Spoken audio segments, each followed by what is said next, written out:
what kind of things are you looking for so you don't pick, a dud, a lemon, a junky business? Right. So I will probably write a book called How to Lose $1 Million Buying a Business. That's a great book title, by the way. I think so. I'm testing it out in a couple of places. And so here's how you do that, because then you just prevent these things and then you don't do that, right? So first off is believing the financials coming from the seller or the broker.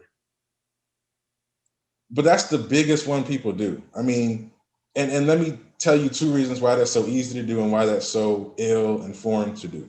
So I told you a second ago, valuations are a multiple of cash flow. I'm gonna use cash flow. People use EBITDA, SDE. I'm gonna say cash flow.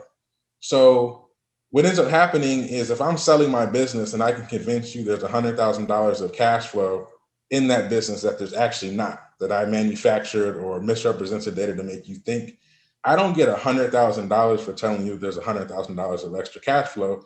I get 4 times that. I get $400,000. So for most people on the seller seat, it is a time with the highest motivation to tell a story.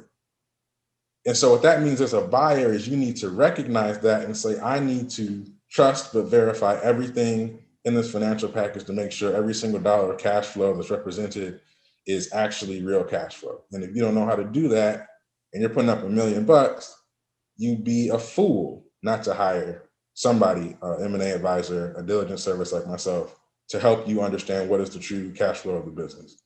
The other thing people do to lose $1 million buying a business is fall in love with deals, particularly ones close to home. So for a lot of people, they're saying, hey, I'm working this job.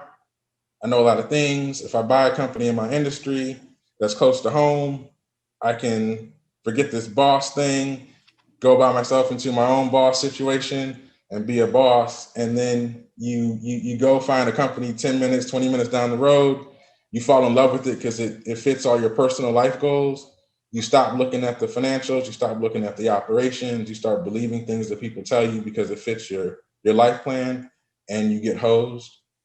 I think another way to lose $1 million buying a business is to not fully recognize the risk that you're getting yourself into. So what oftentimes happens is people assume the business did $1 million in cash flow last year, so it'll do $1 million next year. Well, not necessarily.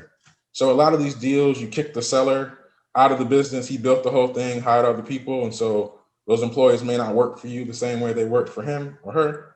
You did not close any of those sales relationships. Anybody who knows salespeople recognize sales relationships often go with salespeople when they leave.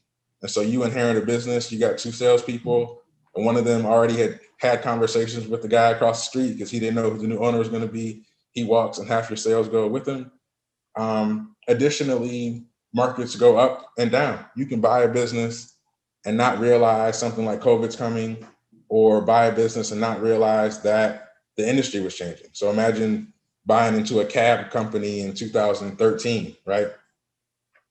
Wouldn't have been a good thing to do. So I think you miss the financials the first way you lose. I think you fall in love with deals the second way you lose.